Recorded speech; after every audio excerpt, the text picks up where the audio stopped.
Bonjour à toutes et à tous, c'est Cryptéo, on se retrouve comme tous les jours ou presque pour faire le point sur les news macro éco crypto. J'espère que tu vas bien, merci à toi d'avoir cliqué sur la vidéo.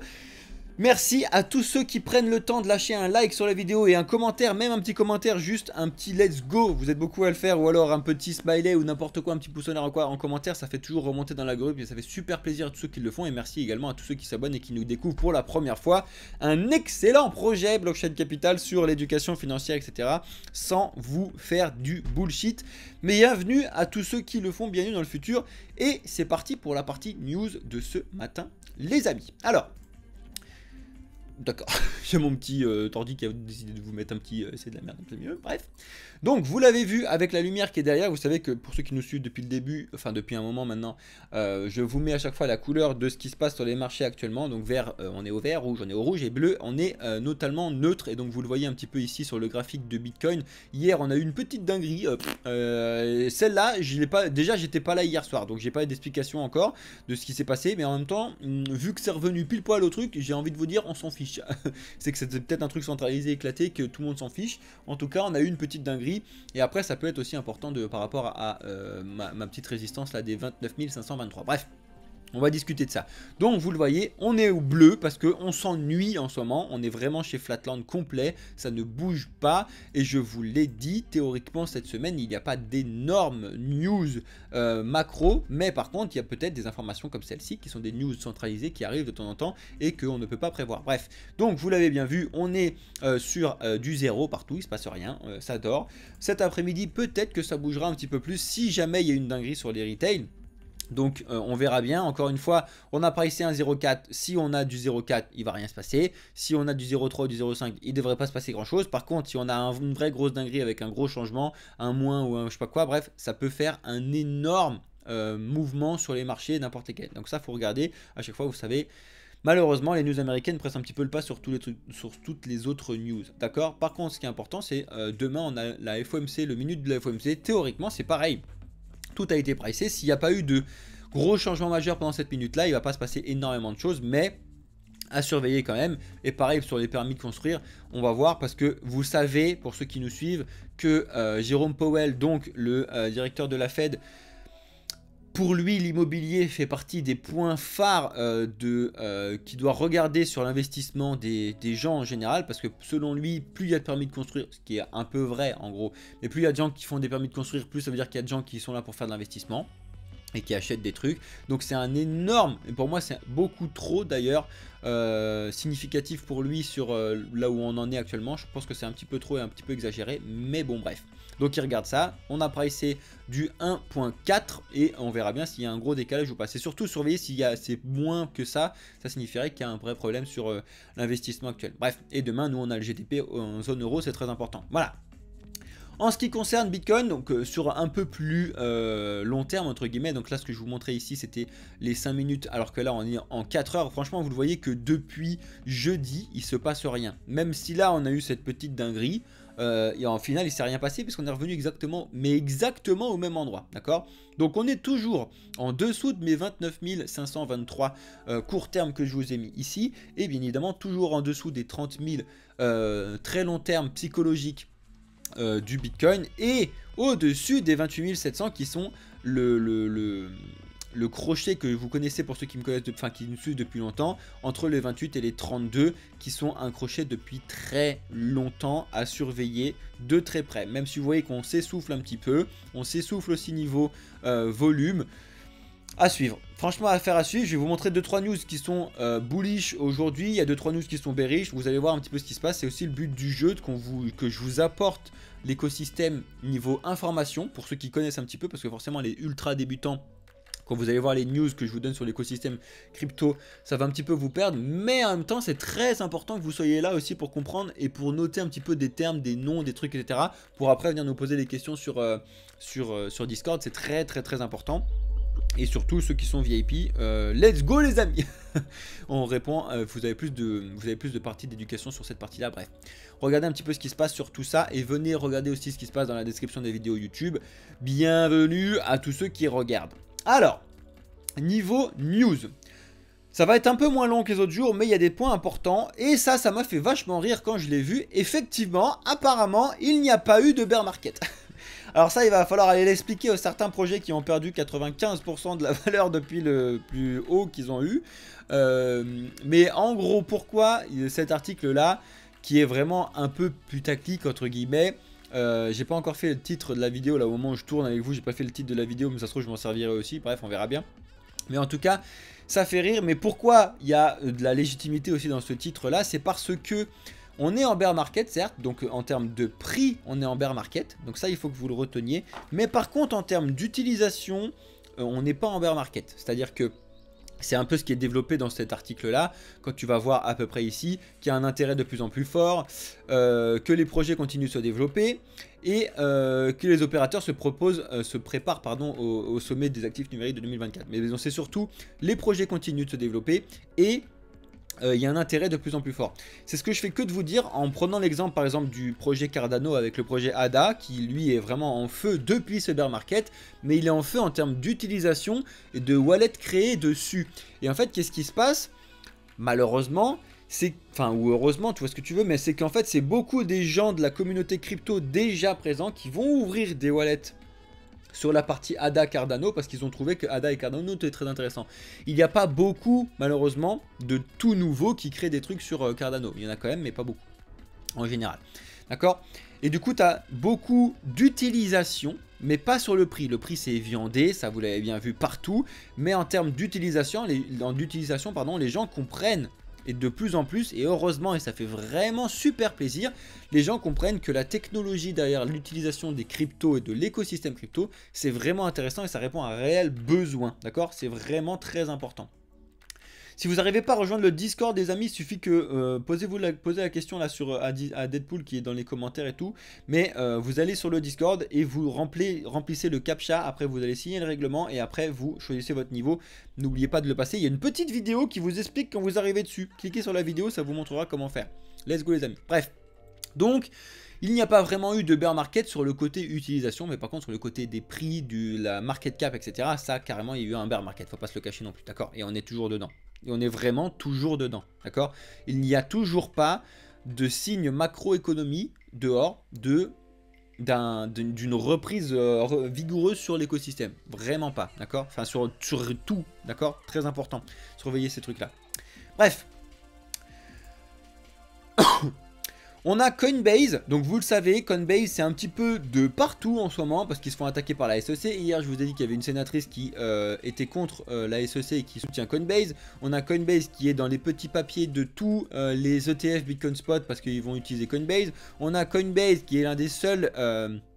si ce n'est le seul exchange crypto qui est coté en bourse. Bref, Coinbase, on en a partout. Et Coinbase est en train de déménager un petit peu des États-Unis. On en a parlé comme tous les autres projets actuellement. Pourquoi? Parce que la réglementation complètement floue aux États-Unis, c'est un vrai bazar. Bref, donc du coup, ils sont en train d'accélérer vraiment l'expansion internationale, comme vous voyez directement sur ce document. Et ils ont un lancement officiel au Canada pour potentiellement aller vraiment peut-être s'installer au Canada. C'est pareil, c'est un petit peu le même bazar, c'est qu'au Canada, il y a des restrictions qui sont vraiment très compliquées sur l'écosystème crypto. Pareil que nous avec Mika en Europe, pareil que ce soit à Hong Kong, etc. Mais au moins c'est clair. Alors qu'aux États-Unis, la SEC, etc., la Fed, machin, ils n'ont pas mis de réglementation. Et la SEC fait donc n'importe quoi. Et du coup, bah, c'est pas clair. Et c'est un vrai problème. Bref, donc ils préfèrent partir sur un truc qui est clair mais qui est catastrophique plutôt que de rester dans un endroit où c'est pas clair et ils se font éclater.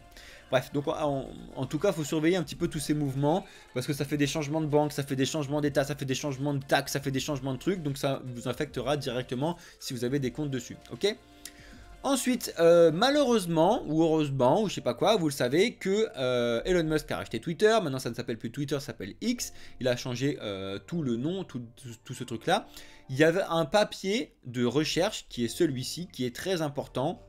Je ne sais pas si vous allez être beaucoup à le lire, c'est pas très compliqué, il y a quelques pages, c'est en anglais. Et en fait, ça vous montre un petit peu comment sont faits les scams sur Twitter avec le Twitter list. Sur X, pardon, du coup, ce n'est plus Twitter. qui s'appelle le Twitter list. En gros, tu fais des listes de comptes, etc. Et après, tu vas pouvoir balancer des trucs dessus. Les bots adorent ça, bien évidemment, et c'est comme ça que ça fonctionne. Dites-vous que les hacks, les principaux hacks sur Twitter, de base, c'est que quand c'est trop beau pour être vrai, c'est trop beau pour être vrai. Si on vous offre, l'arnaque qu'il y avait eu à un moment, c'était envoie-moi un Bitcoin, je t'en renvoie 2. Envoie-moi un Ether, je t'en renvoie 2. Vous vous doutez bien que quelle est la personne avec un cerveau à peu près bien foutu qui ferait réellement ça? Personne ne va te renvoyer 2 bitcoins quand tu lui en envoies un. D'accord? Donc il y en a beaucoup, mais beaucoup, malheureusement, qui sont tombés dans le panneau en disant oh, c'est incroyable, ils ont acheté un bitcoin, ils en ont envoyé et ils n'ont jamais rien reçu. Perdu. Ciao, bonne journée. D'accord? Donc c'était il y a déjà quelques années, donc c'était un peu moins pire que ce que c'est maintenant, entre guillemets, et c'est une catastrophe. Bref, donc c'est pareil, il y a des dons de crypto qui se sont faits, etc. Il y a beaucoup de choses qui se font où en fait tu as l'impression que c'est bien, il faut que tu fasses attention à ça. On te fait un don d'une petite crypto, d'un petit truc.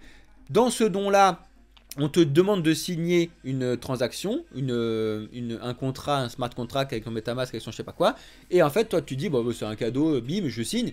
Et en fait, tu comprends mal et tu signes sans, parce que c'est pas écrit sur MetaMask, tu signes un truc qui va te permettre, enfin, qui va permettre à cette personne-là de vider ton compte. C'est quand même vachement dommage. Donc, faites vraiment très attention. En tout cas, j'aime à savoir que tous ceux qui sont sur Blockchain Capital et surtout tous ceux qui ont pris le VIP ne tombent pas dans ces arnaques-là. Donc, oui, le VIP, c'est un investissement de votre côté à faire par mois.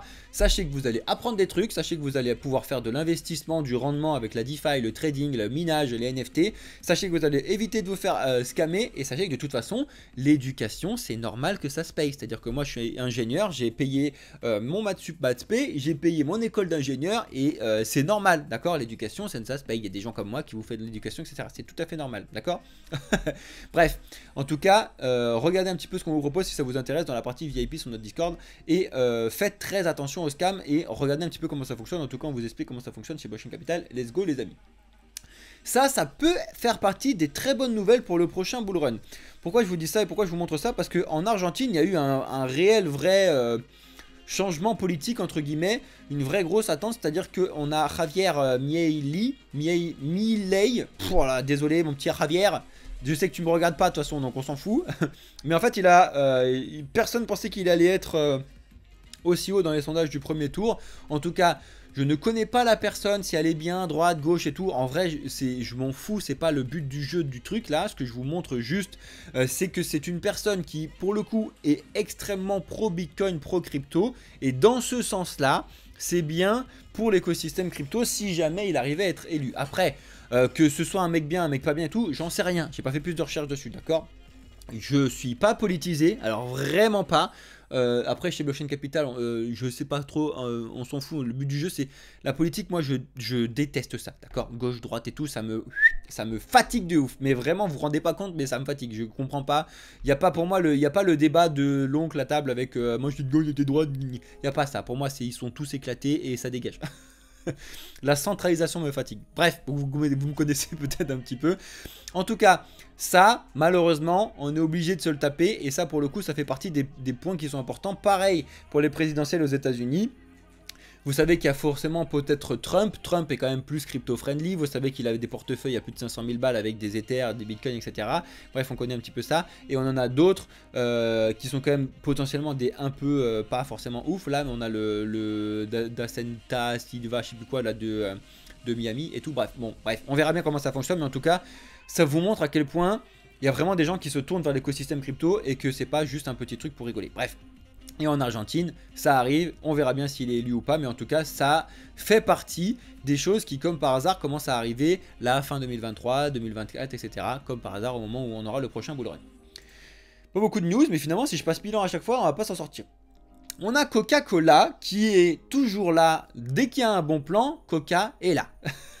Ils devraient mettre ça sur leur slogan. Bref, donc là actuellement tu dois connaître la blockchain Base, donc le layer 2 d'Ether qui a été développé par Coinbase qui a sorti sa blockchain. Et bien évidemment, comme ça fait du bruit, Coca va se mettre dessus et du coup ils ont lancé une collection de NFT qui ressemble à ça en fait, qui a été lancée sur Base. Si jamais ça t'intéresse, il te reste une journée et 7 heures pour faire de l'investissement dessus. Personnellement, je n'en ai pas pris parce que j'ai pas envie et parce que j'ai pas le temps de regarder vraiment et de de passer énormément de temps dessus, mais bon bref, je vous le montre si jamais c'est des choses qui vous intéressent, etc. Ça peut être des bons investissements. Il y en a qui vont faire ça juste pour flip, donc acheter au mint et puis revendre en faisant 1x2, x1,5, etc. Il y en a qui vont le garder pour pouvoir la collection, il y en a qui vont le garder parce que ça leur apporte des choses. Bref, vous faites comme vous voulez. Les NFT en tout cas ne sont pas, c'est pareil, c'est comme les cryptos, ce n'est pas uniquement de la spéculation et uniquement de l'art qui sert à rien. Les NFT et la technologie des NFT est juste exceptionnelle, et venez apprendre avec nous à quoi ça sert et à quoi ça correspond, s'il vous plaît, c'est vraiment important. Alors ça c'est important, très important même, parce que vous savez qu'on parle que des... D'ailleurs c'est peut-être ça qui a fait tout péter hier sur ce type de news là sur Bitcoin et tout. Mais on a un ancien de la SEC qui explique que la SEC n'acceptera jamais aucun ETF Bitcoin spot. Bon, écoute, on verra bien ce qui se passe. En tout cas, c'est le petit indicateur Whale qui nous l'a donné là-dessus. Et après, je suis allé vous chercher du coup le tweet officiel du gars, là, c'est John Reed Stark, vous connaissez peut-être, qui est quand même assez connu sur cette partie-là, bref. Et il explique que la SEC n'approuvera jamais un Bitcoin Spot ETF de ce qui se passe là-dessus. Et il vous explique un petit peu pourquoi sur un long discours là sur X. Regardez un petit peu, franchement, ça peut être intéressant parce que, encore une fois, il faut vous faire vos propres avis sur ce que vous pensez des ETF, Bitcoin Spot, etc. Déjà, il faut comprendre ce que c'est qu'un ETF. Il faut comprendre ce que c'est qu'un ETF Spot, à différence à la future, etc. Moi, c'est mon métier. Mais posez-vous les questions et posez-moi la question et je vous répondrai. Posez-la en question en commentaire sur YouTube. Bref, en tout cas, c'est des choses qu'il faut vérifier. C'est effectivement pas impossible que la SEC se dise non. Bref, on verra bien comment ça fonctionne. Et en tout cas... il y en a d'autres qui disent qu'il faudrait commencer à virer Gary Gensler. Effectivement, il commence à faire quand même, à cocher toutes les cases de toutes les bêtises possibles à faire sur ce truc-là. Et sachant que c'est lui qui a les pleins pouvoirs de la SEC, c'est quand même un peu... enfin bref, la centralisation, encore une fois, vous connaissez un peu mon avis, c'est une catastrophe. Bref. On continue. Et on continue avec Ripple. Malgré le fait que ça y est, ça repart en appel et que du coup tout repart à zéro sur le procès et que on se retrouve en 2024 pour continuer le procès, donc un gros bazar. Ils enchaînent depuis des semaines les partenariats très solides avec plein de différents projets, surtout axés sur le paiement, les transactions, etc. Là, l'idée, donc ils ont fait un vrai gros partenaire avec AWS, et l'idée du partenariat, c'est que Ripple apporte l'innovation, la blockchain, etc. et AWS apporte la solidité, la partie transaction, etc. Encore une fois, il y a du pour et du contre, hein, parce qu'il y a du pour dans le sens où c'est très bien, ça fait du développement, mais il y a du contre comme quoi encore c'est centralisé, alors que c'est pas les valeurs de la blockchain. Mais bon, bref, il faudra voir un petit peu ce qui se passe. En tout cas, Ripple ne dort pas du tout, et surtout avec ces petites avancées qu'on a eu, se réveille quand même pas trop mal. Donc ça fait quand même plaisir pour tous ceux qui sont à fond sur Ripple. Ensuite, cette news fait un peu flipper tout le monde, moi le premier, et c'est pas la première fois, ça commence à faire beaucoup, et je fais que de vous le dire, L'USDT est encore en train de faire un petit dépeg du dollar, donc peg en français c'est ancré, c'est en gros... pour faire simple à tous ceux qui sont débutants et ceux qui nous rejoignent pour la première fois, l'USDT et les stablecoins sont peg, donc ancrés à quelque chose d'autre. Là, c'est forcément ancré au dollar, donc c'est censé être tout le temps à 1 $, d'accord? Censé. Le problème, c'est que quand tu dépeg, donc quand tu te désancres, donc c'est pas énorme, donc tu vois là-dessus, c'est censé être à 1, et là c'est à 0,998, mais... c'est significatif de pas mal de bazar sur l'écosystème là-dessus. Je vous l'ai déjà dit, le problème des stablecoins qu'on a actuellement, c'est que les 3 points qui sont sur l'importance des stablecoins ne sont pas les bons 3 points sur cela. À savoir, il faudrait, pour faire un bon stablecoin, avoir un stablecoin décentralisé. D'accord? Là, c'est complètement pas le cas parce que USDT, c'est centralisé avec Tether. D'accord? Deuxième point, pour avoir un stablecoin qui fonctionne bien sur le long terme, il faut que ce soit un stablecoin qui soit hard pegged et pas soft peg. Je vous explique. Soft peg, ça veut dire que c'est des 1 pour 1, donc c'est-à-dire que tu déposes 1 $ et eux ils émettent 1 $ en USDT, donc en 1 $ virtuel. C'est pareil, ça ne fonctionne pas si jamais il y a un problème comme ce type de truc là. Il faut avoir du 1,5 pour 1, etc. Ce qui se passe un petit peu sur DAI ou même sur l'USDD que personne ne connaît trop. Bref. Et le troisième point, il faut que la gestion du coup de ce PEG ne soit pas faite par une entreprise et par quelqu'un qui gère ça, mais par un algorithme. Et là, c'est pas le cas du tout. Donc tu vois bien que ces 3 points ne sont pas mis là-dessus. Par contre, mon idéal, enfin qui est l'idéal de n'importe qui sur le stablecoin, donc décentralisé, hard PEG et algorithmique, est très compliqué à développer, surtout dans le monde actuel, parce que tu prends quelque chose de centraliser, que tu essayes de décentraliser. Donc c'est quand même compliqué. Mais bon bref, je crois quand même qu'à un moment on trouvera une solution et qu'on trouvera à faire quelque chose de bien. Pour l'instant, il faut faire quand même attention. Ça serait très étonnant quand même, on va pas se le cacher, que l'USDT tombe et des pegs complets. Ce serait très étonnant. Mais c'est pas non plus, on n'en est pas à l'abri non plus. D'accord? Donc faut faire attention aussi. Faut pas avoir toutes ces réserves de fiat en USDT. Il faut en avoir un petit peu en USDC. Il faut en avoir un petit peu en USDP, etc. Des stablecoins, il y en a une flopée. Donc vous allez sur CoinMarketCap, vous tapez stablecoin, il y en a plein partout. Et plutôt que d'avoir toutes vos thunes sur un seul, répartissez-les. Si jamais c'est un bordel, c'est quand même mieux. Et donc je vous le montre là-dessus. Mais dans les deux sens, hein, parce que là on est en train de perdre un petit peu le PEG dans le sens en bas, mais l'autre fois on l'a perdu dans le sens en haut, c'est pas bon non plus, d'accord? Faut faire attention, faut surveiller tous ces trucs là. En général, on est quand même, quand je vous le montre de très longtemps, on n'est pas sur quelque chose de grave actuellement. On a connu bien plus grave, d'accord, en 2017, mais etc. Mais quand j'ai commencé, à cette époque-là, personne ne faisait rien en USDT, c'est-à-dire que tout était en Bitcoin, donc c'était différent, ok. Et en 2019, etc., on a eu un petit décalage aussi. À surveiller en tout cas, et à ne pas prendre à la légère, c'est vraiment important. On continue avec un petit hack qui s'est passé sur Zunami Protocol, donc c'est comment je peux vous décrire ça? Un des apporteurs c'est un projet qui est développé sur Ether qui vous permet de poser des stablecoins dessus en fait. Et après le projet, le protocole va vous trouver les protocoles de finance décentralisés les plus intéressants pour vous. Pour vous faire très simple, c'est ça. Donc c'est multitude de bridges. Quand on dit multitude de bridges, c'est forcément un endroit où les gens peuvent aller hacker. C'est pas un gros hack non plus. Mais c'est quand même 2 millions de perdus sur ce protocole-là. Il faut faire attention et vous pouvez regarder un petit peu ce qui s'est passé. En tout cas, merci à PeckShield de pouvoir remonter l'information. Et je sais plus si j'avais cette autre news-là. Non, ça c'est un autre truc. Donc bref, faites attention à tout ce qui se passe. Et deuxième news concernant Ether qui m'a un petit peu fait rire, c'est qu'on a un des développeurs chez Uniswap. Oui, Uniswap c'est décentralisé, mais ça n'empêche qu'il y a quand même une team de développement derrière. Bref, je vous expliquerai ça si vous voulez un autre moment. Et on a un développeur qui a volé 15 Ethers, c'est pas énorme, hein. C'est dommage pour lui du coup, parce que c'est dommage de faire ce type de truc. Il a volé 15 Ethers sur un protocole en fait qu'il a mis en place sur... Enfin bref, vous pouvez regarder un petit peu ce qui se passe là-dessus. Je vous ai mis la transaction pardon, directement, donc c'est surveillé en plus, il le sait. Tu travailles en tant que développeur sur un protocole, tu sais que tu vas te faire gauler, et se faire gauler pour 14 Ethers, c'est quand même pas ouf, d'accord? Donc vous vous doutez bien que juste après, on a l'inventeur d'Uniswap qui a expliqué qu'il ne travaille plus dans la compagnie, il ne travaille plus en tant que dev, il s'est fait virer directement après ce truc-là. Bon voilà, c'est très bien, ça permet aussi de donner des exemples, voilà. Donc tu fais des bêtises, et ben tu dégages. Voilà, à un moment, il faut comprendre, tu es dans un système décentralisé, tu essaies de faire un truc pour toi, bah tu dégages. Voilà, et il faut pas avoir les yeux plus gros que le ventre. Tu es déjà dans un système où à mon avis il était très bien payé sur ça, son truc, etc. Il avait accès à des bonnes trucs et s'il se débrouille bien, il pouvait être très bon. Donc tu essayes de faire, et en plus pour 14 Ethers c'est un peu dommage. Bref. Ensuite, ça c'est un petit peu pour la team du trading. Alors moi je connais pas du tout, j'ai jamais utilisé cet indicateur là. Je sais qu'il y en a beaucoup qui l'utilisent, on verra avec Alex. Je sais pas si vous en parlez avec Alex, mais c'est l'indicateur qui s'appelle H-Ribbon. Je l'avais déjà vu plusieurs fois, mais je ne l'ai jamais personnellement utilisé. Qu'est-ce que c'est que cet indicateur-là?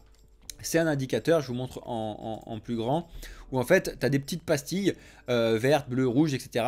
Et tu as l'iconique pastille bleue avec un petit bail en dessous qui t'indique en gros que c'est un bon endroit pour faire de l'achat. D'accord? En tout cas, c'est un indicateur qui est long terme, donc ça ne veut pas forcément dire qu'il faut, quand il est marqué achat, il faut acheter dessus. C'est connu pour la pastille bleue.